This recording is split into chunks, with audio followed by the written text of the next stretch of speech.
Hello kayo dyan mga friends. So, pag-usapan lang natin tong nag-viral na ito. Nag-viral to siya like, 5 days ago naman siguro. Murag dugay-dugay na, no? Murag 1 week na, no?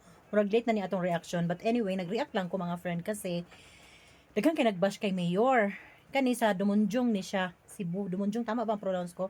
Basta sa Cebu siya mga kaibigan. So, kanina kay Yelo, kanina diri, kana si Mayor. Unya, kaning duha, magtiayon ni sila. So, sa mga hindi makayunawa ng Bisaya, Tagalogin na lang natin. So, itong dalawang ito ay mag-asawa. Ngayon, yung mag-asawa niya, nakulong na yan sila. Ang issue nila mga kaibigan is cybercrime. Parang cyber pornography. Something ganun ang kanilang issue. Kaya mag-asawa na yan. Kasi ang ginagawa nila, well, mag-start muna tayo. Start over. So, ngayon, yung magulang nitong lalaki, yung magulang nitong lalaki lumapit kay Mayor na nagsumbong siya bahin sa tungkol sa anak niya at dito sa mag-asawa. Sinabi niya na yun nga may issue na gano'n, na child abuse, gano'n. Kasi itong si Mayor at yung lalaki na yan ay para silang relatives, parang malayong relatives. Basta kapareho sila ng apelyido. Yung middle name nitong lalaki, kaapelyido ni Mayor. So, kamag-anak nila. So, lumapit nga yung tatay kasi parang gusto i-clear yung name nila, ganyan-ganyan. Tapos, ngayon, dinala doon, des in-interview ni Mayor. Hindi pa in-interview ni Mayor. Ang ginawa, pinadakip na sa Tagalog, no?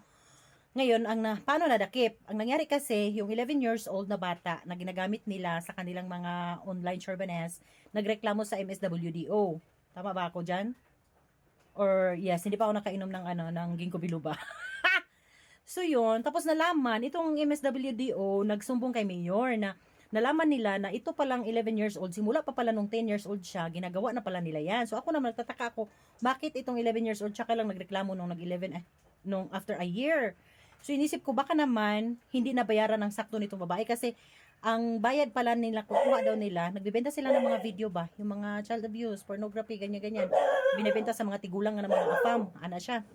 Hay, kasaba ba? Kunya karon mga friends, ang nakukuha nilang pera bawat video daw is 30 to 50,000. So sabi ko, bakit itong 11 years old ngayon lang nagreklamo? No.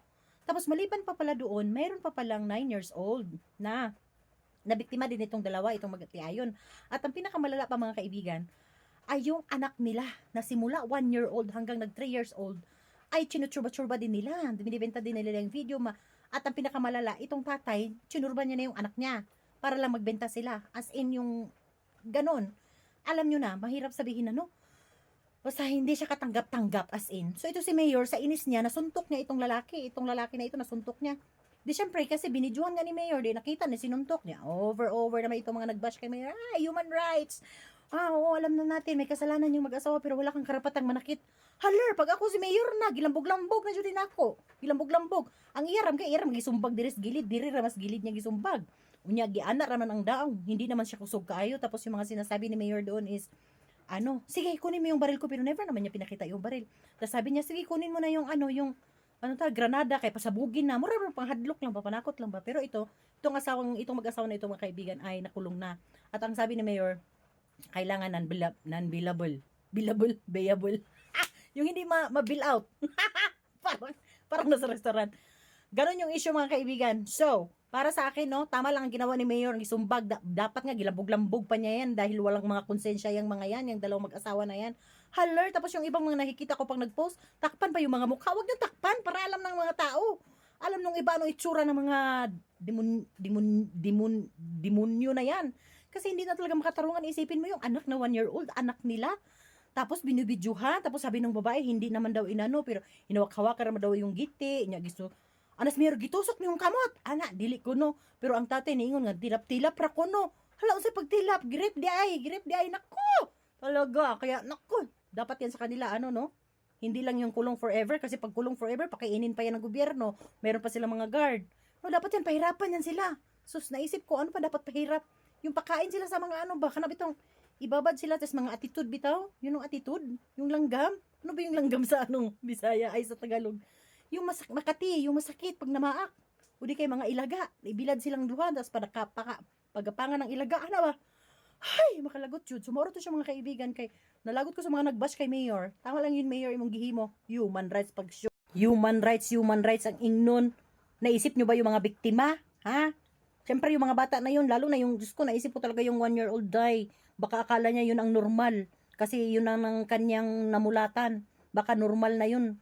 Akala niya normal lang ang ginagawa ng mga magulang niya. Kaya nasaan ang human rights dyan? Kaya ang pagsumbag ni Mayor, huwag kayo masyadong tsorba. Na, may ganito, may kasalanan, managot siya sa batas. Ay, nako, dapat yun. Binalian pa ng isang kumagko eh. Yung mga bawat kumagko, baliin. Okay naman yun. Grabe na kayo. Grabe na kayo, no? So, sa mga nagki-curious mga kaibigan, hanapin nyo dyan, viral. Kalimutan ko kasi ang pangalan. Dumjunong. Ay, Dumjunong naging Korean. Viral sa Cebu. O yan, itry nyo hanapin. Ayan ang pangalan. Mayor Gungun. Official. Diyan sa TikTok. Hanapin nyo yung mga kaibigan. Gusto nyo malaman talaga kung ano pa man. Yan lang. Alright, thank you for watching. Bye.